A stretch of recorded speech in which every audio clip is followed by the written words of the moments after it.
This morning, if you have your Bibles, we are going to still be in the book of Esther as we have been in Esther this summer. We're going to be in Esther chapter 6. And as you turn there, what happened last week? Esther finally did what Mordecai asked of her, and she went before the king. The king was gracious. He extended his scepter. He's like, now what do you want? I'm going to give you anything, even up to half of my kingdom.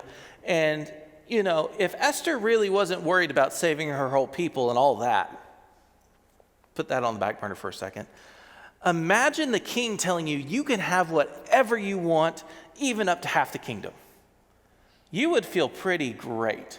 You would feel pretty awesome. Hi, Clara. She's giving me a thumbs up. So apparently I'm doing something right, at least in her eyes.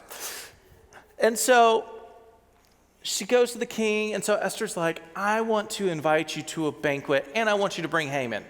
So at this point, she already knows Haman is her arch nemesis. She invites him. They come, go to the banquet, and then the king's like, now what do you really want? We said this last week. When somebody's really nice to you, they're treating you well, and they normally don't do that, what's the first thing that you want to ask them? What do you really want?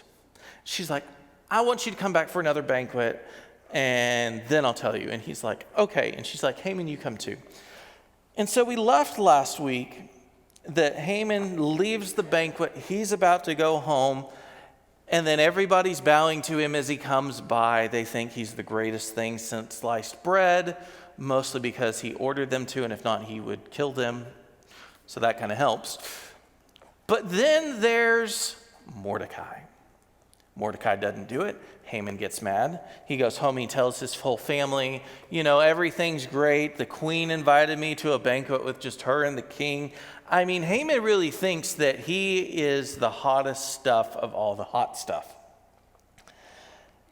And then he tells his whole family and friends, look at how great I am. I'm sure everyone in here loves it when people do that. They tell how great they are. And then he's like, and then there's this guy Mordecai. It's like everything was going right for him, and he lets the one thing become a thorn in his side. And his wife's arrest, and all his friends say, well, just go ahead and kill him. And we said last week, with most of the kids out of the room, that essentially they set up a big old pole that they were going to skewer him on like a shish kebab. You don't hear that in children's church. And so that's where we left the story. He ordered to pulse it up. So picking up in chapter 6, verse 1, that night the king had trouble sleeping, so he ordered an attendant to bring the book of history of his reign so it could be read to him. Now at this point, if we were to diagnose clinically Haman, we would say that he is a narcissist. At this point, we're also seeing the king. The king cannot sleep, and so he's like, bring the book of all my accomplishments. Narcissist part 2. Verse 2, in those records he discovered an account of how Mordecai had exposed the plot of Bigtha and Teresh, two of the eunuchs which guarded the door to the king's private quarters, so they were the king's personal guard, and they had plotted to assassinate King Xerxes. Verse 3, what reward or recognition did we ever give Mordecai for this, the king asked. And his attendants replied, nothing has been done for him. Now, we left last week. Who wants to kill Mordecai? Haman. Who's asking now, well, what did we do for Mordecai? The king.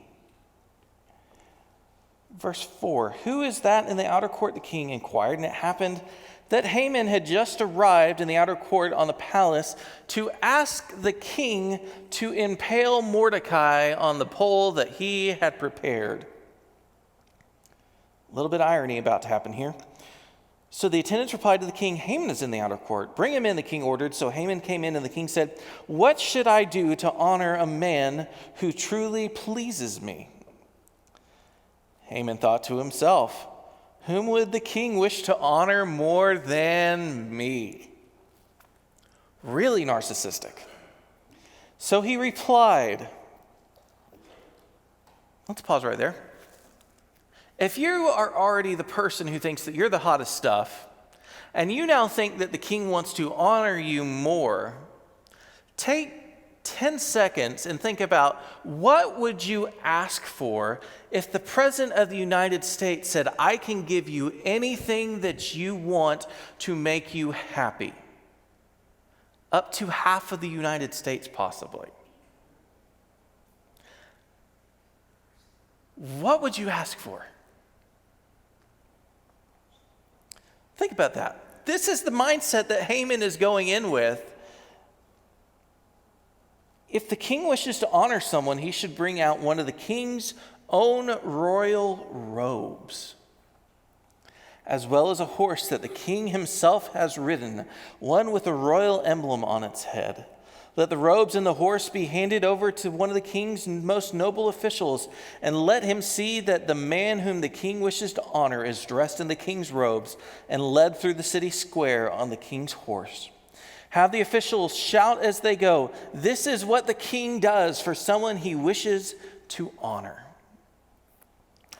Now, we just talked about last week and a little bit this morning that Haman essentially had everything that he could get. But what he did not have is he was not the what? The king. And so what did he want to do? He wanted to do everything that he could to look like the king. Because even Haman, being number 2, could not have as royal of robes as the king. He could not ride the king's horse because that horse was specifically designed and raised for the king. Now, don't quote me on this, but if I remember correctly, one of the interesting things about the medieval times, and even going back to Persians, is once the horse had been ridden by a king or a certain noble, it could only be ridden of someone of higher caliber. You normally didn't go down. And so if this horse belonged to the king, that meant that the next person that would ride on that horse would never be the king again, that they would have to go get another horse that was just for the king, because once it was no longer just the king's horse, that meant the king needed a new horse. Just like once this robe had been worn by whoever the king wanted to honor, then that robe would be discarded and the king would only wear other robes. Why? Because at this point, the king was the king and nobody else was. So what was the king? If it became a hand-me-down to someone else, it was forever to be a hand-me-down. Now, we hinted at it a second ago that Haman had a narcissistic problem. But if he thinks that this is about to happen to him, as he's expecting this to happen, who is he not thinking about at that moment? Mordecai. And he's about to get the shock of his life. Verse 10, excellent, the king said to Haman, quick, take the robes and my horse, and do just as you have said for Mordecai the Jew, who sits at the gate of the palace. Leave out nothing you have suggested. Let's pause right there. Let's think about this for a second. So the king specifically calls Mordecai the Jew. At this point, the king knows exactly what order he has signed for the extinction of the Jews.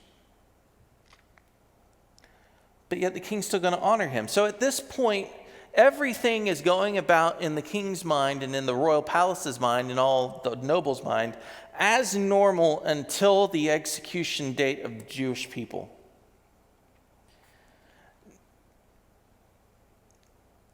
Now, at the same point, switch gears and put yourself in Haman's shoes. What bad shoes those might be.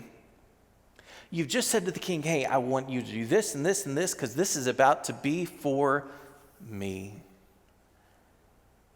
And then the king says, for Mordecai.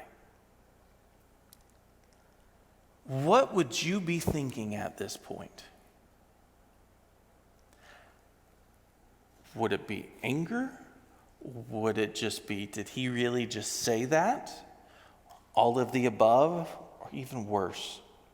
Verse 11. So Haman took the robes and put them on Mordecai, placed him on the king's own horse, and led him through the city square shouting, "This is what the king does for someone he wishes to honor." Afterward, Mordecai returned to the palace gate, but Haman returned home, dejected and completely humiliated. A couple of things here. We've talked about being Haman, and we'll come back to this in a second. But imagine being Mordecai. At this point, what has Mordecai been doing? He has been praying and fasting, but more specifically, what has he been wearing? Sackcloth and ashes. So he goes from sackcloth and ashes to the most royal robes in the entire known world at this point.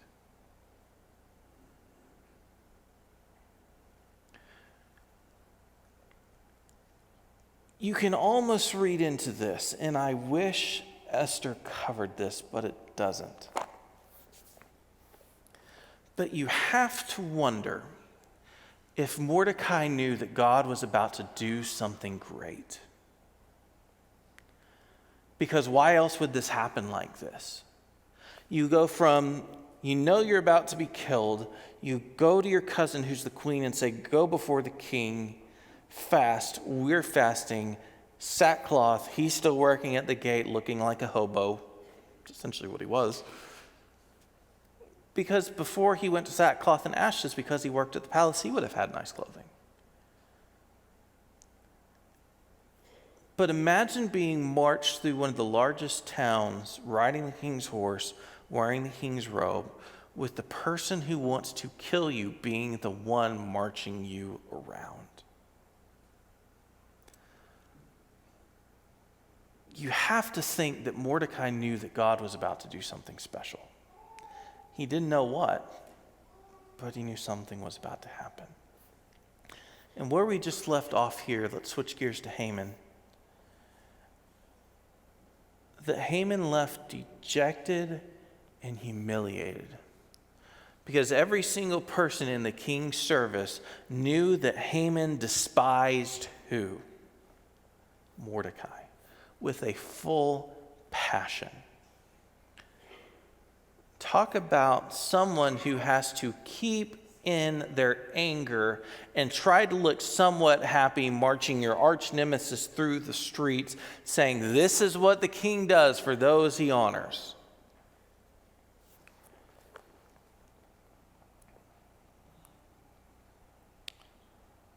Verse 13, when Haman told his wife Zeresh and all his friends what had happened, his wise advisors and his wife said, since Mordecai, this man who has humiliated you, notice how they say Mordecai humiliated him, is of Jewish birth, you will never succeed in your plans against him. It will be fatal to continue to oppose him.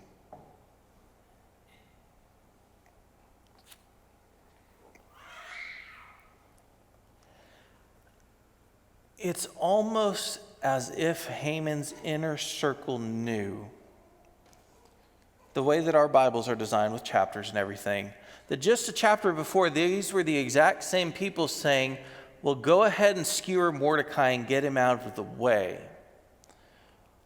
One chapter later, they're the same people who are saying, you will not succeed.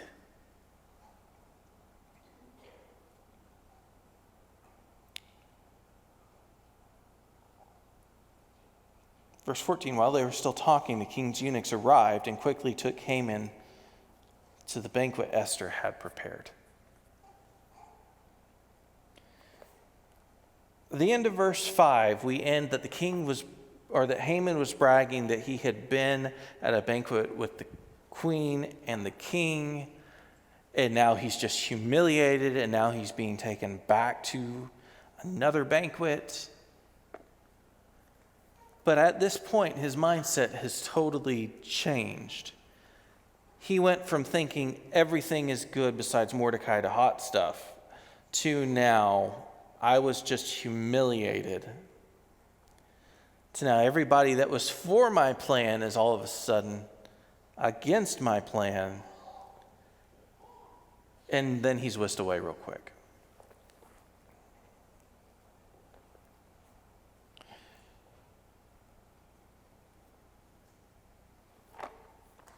You know, sometimes we don't like to think that God has a sense of humor. But there's many times of irony in the Bible.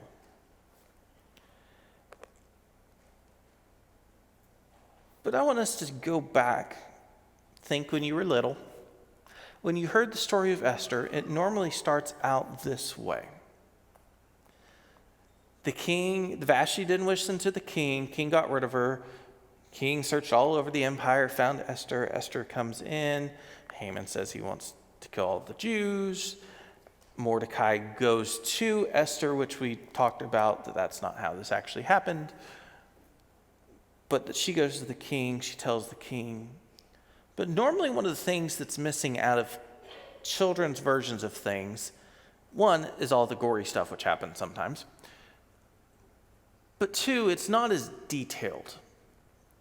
And sometimes there is so much information in the details. That's what I want to go back to. Verse 13, when Haman told his wives to rush and all his friends what had happened, his wife's advisors and his wife said, "Since Mordecai, this man who has humiliated you, is of Jewish birth, you will never succeed in your plans against him. It will be fatal to continue opposing him." It's almost as if they knew that there was something special about the Jewish people. Because when we go back in Israel's history, when God calls Abraham, God called Abraham for him and his descendants to be a light to the nations, a light to the world of who God is. And one of the things that we've been seeing through the book of Esther is that Israel as a whole has pretty much changed their mindset after they had been in captivity. Because beforehand, they would go after other tribes, other gods, they want to be like them. But now, Israel was okay with being who they are and worshiping their own God. 2 chapters earlier, we see that when Mordecai called for a fast, the Bible says what? And the people there fasted. It wasn't just Mordecai, it was the people.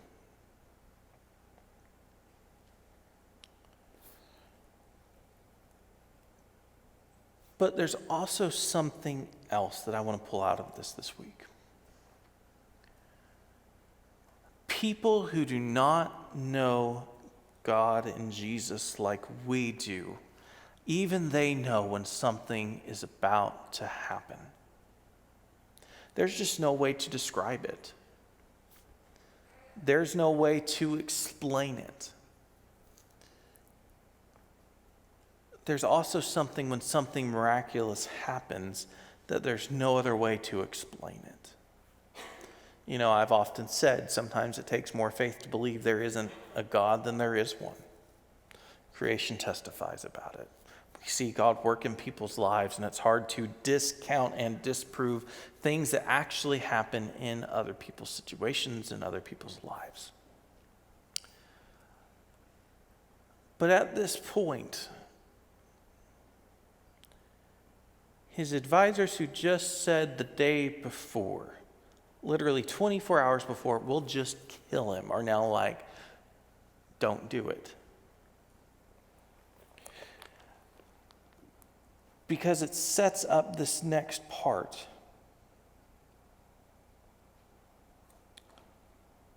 To where he was quickly rushed away.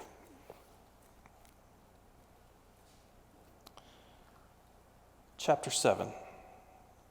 So the king and Haman went to Queen Esther's banquet. On the second occasion, while they were drinking wine, the king again said to Esther, "Tell me what you want, Queen Esther. What is your request? I will give it to you." Verse 3, Queen Esther replied, "If I have found favor with the king, and if it pleases the king to grant my request, I ask that my life and the lives of my people be spared. For my people and I have been sold to those who would kill, slaughter, and annihilate us. If we had merely been sold as slaves, I could remain quiet, for that would be too trivial a matter to warrant disturbing the king." "Who would do such a thing?" King Xerxes demanded. "Who would be so presumptuous to touch you?" Esther replied, "This wicked Haman is our adversary and enemy." Haman grew pale with fright before the king and the queen. Then the king jumped to his feet in a rage and went out into the palace garden. Haman, however, stayed behind to plead for his life with Queen Esther, for he knew the king intended to kill him. In despair, he fell on the couch where Queen Esther was reclining just as the king was returning from the palace garden.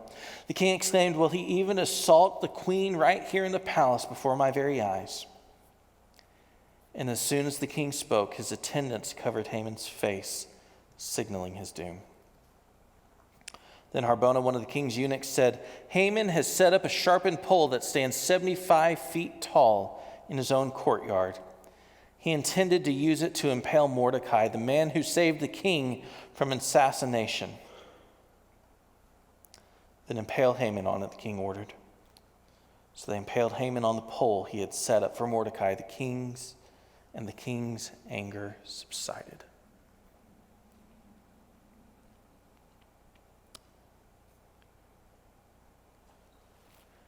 Could you imagine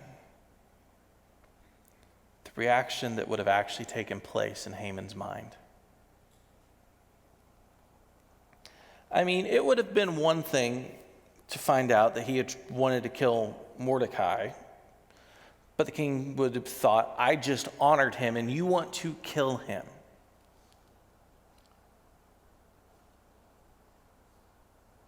But also at this point, what had Esther never told the king? Where she was from.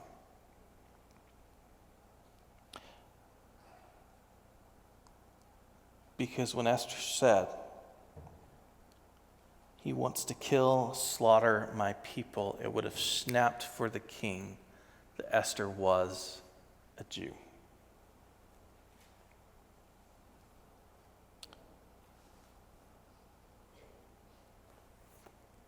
When we think about this story, we always think good always wins, which it did. But we also have to remember things don't always happen the way that we think they are going to happen. Because let's pull back 10,000 feet real quick. What would have happened if Esther had not been the queen? What would have happened if Mordecai would not have saved the king? You know, we can play what if and 20 questions and all these other kind of things. But from the very first week when we started Esther, one of the main points is that God is always faithful. God always keeps his promises to his people. And one of the biggest promises that he gave to Abraham is God told Abraham, "I will be your God and you will be my people. If you honor me, I will honor you." We've said week in and week out, one of the biggest issues that Israel had was they chased after other gods. They wanted to be like other nations. But they finally did exactly what God had told them to do. 2 weeks ago, we said that Mordecai told Esther, "If you do not go before the king, God will accomplish this in some other way. Because what had Mordecai figured out that the rest of Israel's history really had forgotten? That God will always keep his promises. And Mordecai was taking that and claiming that and praying that God, I know you said if we do this, you will take care of us. And he invited Esther into the story. He said, Esther, maybe God has put you in this place for such a time as this to be able to go before the king. Will you do it? She said, yes. And all along we see still Haman like, I'm going to kill them. Israel's arch enemy, going back generations, back to their time when they first came into the land of Canaan, because the people did not do what they needed to do in the times of Joshua, in the times of the judges. We talked about when Saul first became king, he had the opportunity and the command from God himself to go take out the Amalekites, and he did not do it. He let King Agag live, and so because of that, Haman was known as an Agite, after the king who saw that live.